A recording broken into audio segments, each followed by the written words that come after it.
I Born Sports Media. I Born Sports Media. Born again for a passports. The channel in Tebusan Baswa.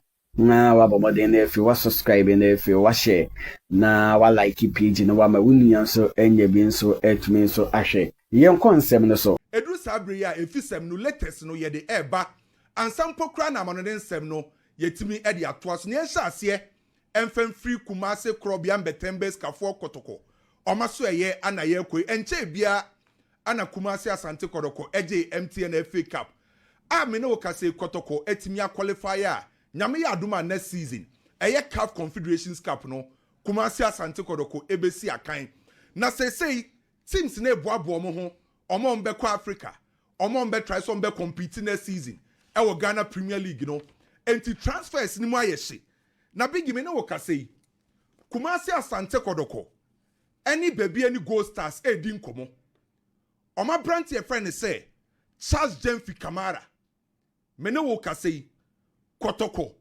any Charles Gyemfi Kamara e 70% done 70% done Charles Gyemfi Kamara any Kumasi Asante Kotoko deal no ye betima confirm e wo loss in 96.3 loss in TV baby awutie ye bia no Kotoko ana Charles Gyemfi Kamara e 70% done na details kakre wom na bigi ababa betwa so de tie ne ye say Charles Gyemfi Kamara eka yes at the time I proposal ne ba ye no na okache baby any gold stars for ne say opese join ni Kumasi Asante Kotoko no baby any gold stars mpanyimfo ampusi omuti onse na brante we baby any gold stars e wo first division no na onyom na e wo ho ana ofiri wo kwa Aduana Stars baby any gold stars e ba Premier League na abo ne sa ba join ye wabo mo 4 seasons ni ama ometimi age eye Ghana Premier League enti baby any gold stars mpanyimfo say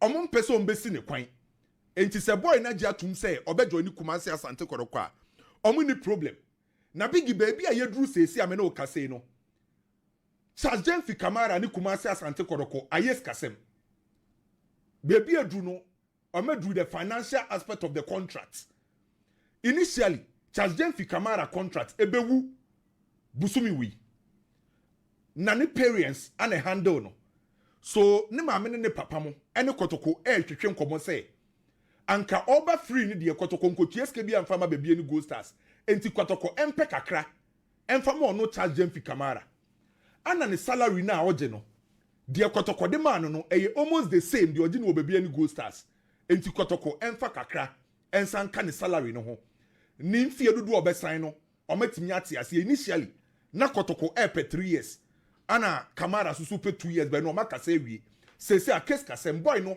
besan a obeba as a free agent or pe kakra na ne salary no o se Kotoko for emfa kakra nka ho ba metima confirm the ama we say Charles Gyemfi Kamara ne Kotoko bigi 70% done kwame Kumasi Asante Kotoko ene Kamara and Komo I think sir, if this deal goes through I bet a win-win situation for both parties because Oyo Kumasi Asante Kotoko Obeko Africa Asante Kotoko Africa now Baba Bekono. I was also strengthening the team no ahead of the African club competition. And he's one player. Just maybe at the Onshen Ghana Premier League anymore. He's a very good player, a quality player for that matter. He gives you a lot of options. The position of Baba Yaya, which is number 10 no, Baba Yaya Bono. Charles Gyemfi Kamara is one player who plays that position. The Mode Mono was thrown as an offensive midfielder and also as an auxiliary striker. A basa yemfa ball, yemfa draw opponents, emfa mraya, when I create spaces, emfa my teammates, emfa munya juma. He is there. He's one person who knows how to handle the ball. A basa yemfa create spaces, he's there. He's a very good dribbler. And you've been to an who are pa. The NTA make us a deal be good for Kumasi Asante Kotoko. Say, Baba Yaya is a very good player. But in that position, in the absence of Baba Yaya, who plays it well for Asante Kotoko? Baba Yaya number 10. Our bodema Kumasi Asante Kotoko. No. Say Baba Yaya ni wa. Why the bodema Kumasi Asante Kotoko? Say it Emmanuel Ntwi betimabo. Emmanuel Ntwi e toda obo. But Emmanuel Ntwi nankasa as a player e complaining. Say he's a central midfielder. And during Ogum time, there were issues like that. And there was a technical director, Malik Jabel Bem, no babe solve between the two parties. because na player na complain this number 10 na obon ompe. If you are going to need somebody, I will be comfortable with that position. I will only be honum as the rightful position what me about ye. Aside that, he gives you options because Osanjo to be on the flanks. Sure. As a winger, obetimi a body amount. A player, I was so much quality. No, but options I will any more on more. The assessor we are in terms of a player and then about.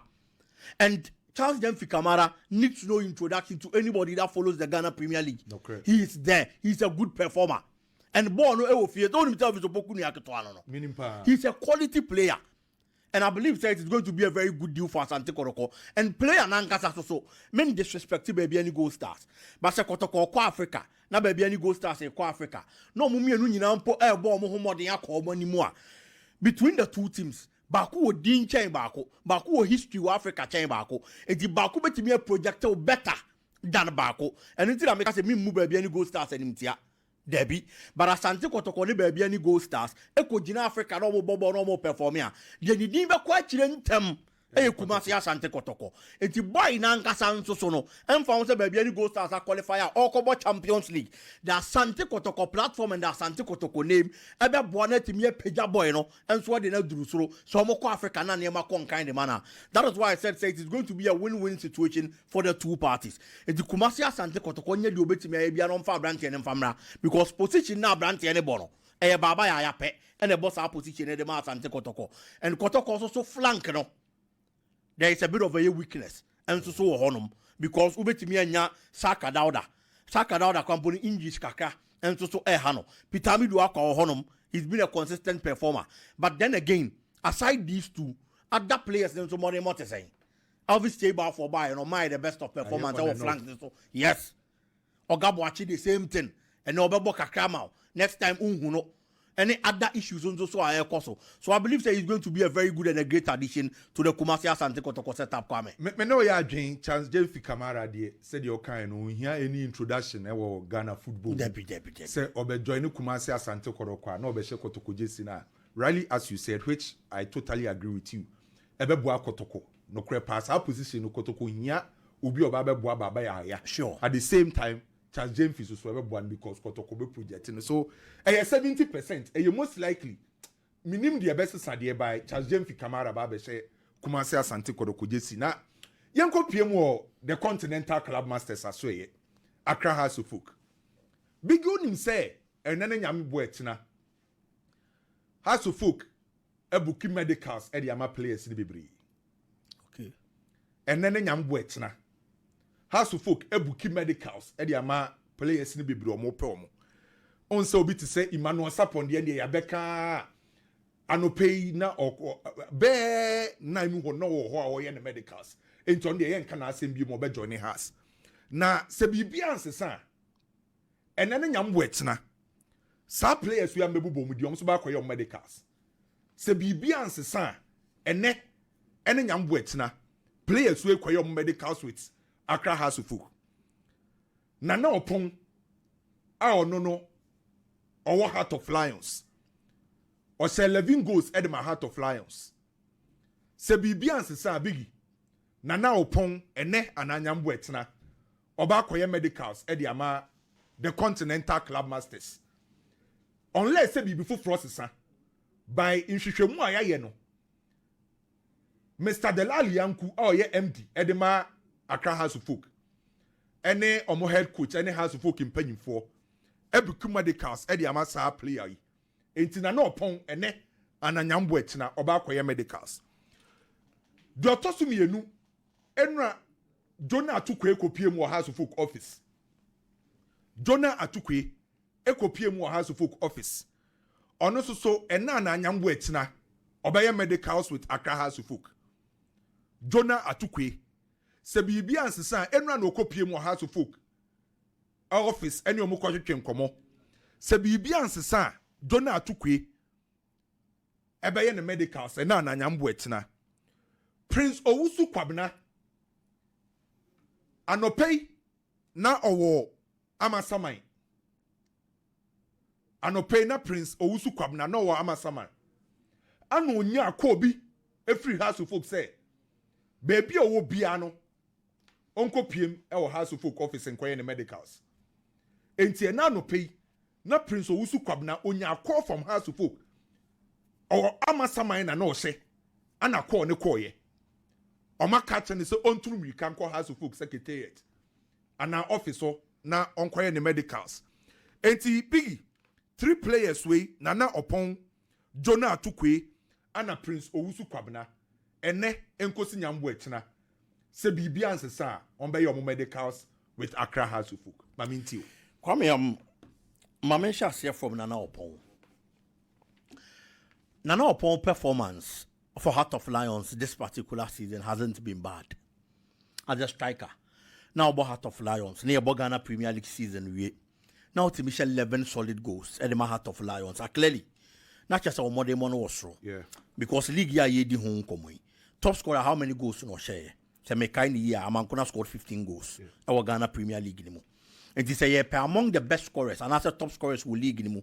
No be our share 11 clearly means say league na you are among the top performers or the top scorers our Ghana Premier League anymore. Okay. How to focus who goal scoring problem. Season players that were brought in to come and help her to get goals and to me and deliver. Omo buy any omo no more man has to feel some gaining experience. It's into the new season after gaining experience of a year. Our top flight football mono. Hamza Isa.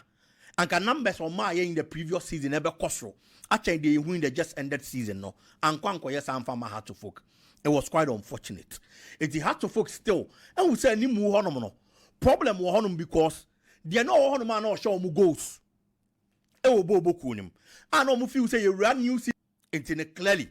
That goal scoring problem and no mo person mo solve no. Even though they brought in players omo ntimi an solve our problem no amfa ma ha to folk bobo ko no ene ya bo season na wie ye bo season ni wie ya mpanyifo se etirente ya nya echeso a enti the fact say what top players no once omo ntimi anya adwuma na we expect say omo be ye ne de you still have to bring in other players say they be omo baba be bo na say adwuma no omo baba be ye untimi nka say who the players abo omo ntimi amo ntini ye run new season mo anya de obeto obia there be you have to bring in other players and all the other players e be mu a so about obetimi abo so about ontimi mo the current performance of the player the numbers of what say na obegina so na the top player no it is a house kwa copper striker from the Ghana Premier League no wa shella dane so nkomo ayetete ye chese hearts ni amankuna na nkomo okoso he was the top scorer nkomo na ekoso no unfortunately Brekum Chelsea decided to obeton player na outside o ya amankuna free one ma the o goals kese e wan abeta mo a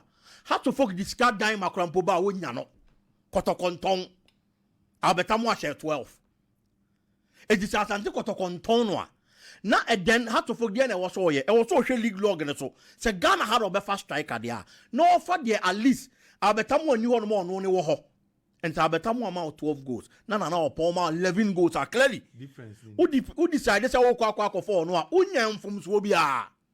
Now in this case ne bigi me busa wo Prince Owusu Kwabena ewe nim ho na Oppong we nim ho that means say 2 players yes in case say House of Folk FR already obi wo ho e kire say ombe jabi kwan hu yes clearly House of Folk decision na o take it no e kire say obema certain players a free squad nimo but adia ba ko about transfers ne say Kwame say wunya wo targeter untimi mo wo ho ne nko minim say what me point na there because how man ko na season ne be sha say na wuntimi nto obi na wo ye ne den. It also make sure that they are open on Sada so dada because in Pennyforce a bishop or Numa now to be a bing. It is a wound that we are and then no more honomono. Now, Fay would you win Hiano, no manako. And you have to focus make sure say, obey me and your more or person no more Jumano. So Yanuni we are and then strikers and after forward line players. Our Mufi says in the Mama more the Amwa club. No, it is a some more mocono. Now, if you're my jomo, no more day, no more call. And Ofana na poa say them di kan onyam from so and then Prince Owusu Kwabena Ghana Premier League mu you said the only akire n'anim no at a point na Kumasi Asante Kotoko pe no ansa na obaba betu kwan and okọ no for whatever reasons and there say ko yie say anko yie a lot of your attackers no your players ni bebre omo kwa especially animu hofo no omo kwa ya na ntanye yie baroba ye ne den sikanti ese so okọ dokọ pe kaka no de ba okọ ye no and wasan so aba. And he has that kind of quality in him after just a single season or away no and of course and yes not in jail na obo the amendment here said there were monetary issues sikasem bi ni ade na player ni decide say ni obeba back no baba be pen baby atena no relaunch ne career e Ghana Premier League no it is such an experienced attacker especially when had to focus any move honom no players no do na honom na young players no mo be hia someone to look up to no money na bono no so control any more de amom no I feel that the Prince of Kwabena addition is also going to be superb for you had to focus Boboko no Kwame and then Jonah Attuquaye. Honestly speaking, I am happy for such a move to go through. I am saying this because you can't have to focus any more on strikers in inch goals, strikers in inch goals. No, have to focus flanks and so no. There is a problem. Wings or no? Yes, there is a problem. There are players I do mobile. Tom Mumna Meboa. I was our wings on. Yes, a bit more conking. Maulif especially. He hasn't been bad at all. He was one of the best performers for her to focus, even though no a lot of stats. But there are other players, Stephen Appiah Shankiki. He's not a bad player. Meaning Shankiki, my on countless occasions. Obi Timin convinced him a bad player. But Oba had to focus and shut down fire. Injuries can cancel so bad branch enough. But as I said early on, had to fucking penny phone to me inside. They say, a branch no, say be or buy and shut down fire into the young chinchina, my phobia and fama. Debbie. You still let him in. No, so get it back to the best of form. It is all Kwabena Jonah Attuquaye. From the days of Legon cities, at a point, he's one player now Kumasi and Kotoko, so he did a cheaper. And decided to be Kwabena on it. And no signs of back to be Pim Chelsea. And Bayern, he's never looked back. He's still one of the most consistent performers for Ghana Premier League. It is a hard to focus per winger. No, turn any Aqua Chelsea, no Aqua Jonah Attuquaye the Naba. It is a step in the right direction. He's a quality player.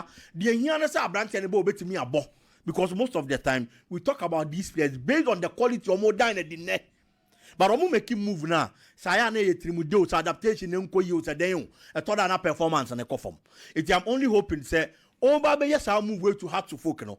The yahu obrekum Chelsea e fa ne ho. E nu nti ye ka so oni ball na hard to focus na eye no. Okwa onkwanko dance our performance na adi. Because he needs that has-to-focus platform. A dominant at your son Takache. In two ball hearts are the kind of attention you are going to gain. I was so chance at your Bobby Chelsea. And I believe that it's a move about player and Kwame. But a big give me that on sports media today. Thank you for watching. We bring you more and more update of Ghana Premier League, most especially our two clubs. Asante Kotoko and FA, the Continental Club Master. Phobia, House of Oak. Nino Mohonsem Ebeba. Born again, the CEO of Born Sports Media. Bomoding the like page, you know. We are now washe normal William so and you've been so to me so I salute you. Thank you, Yakupo for watching. Bye.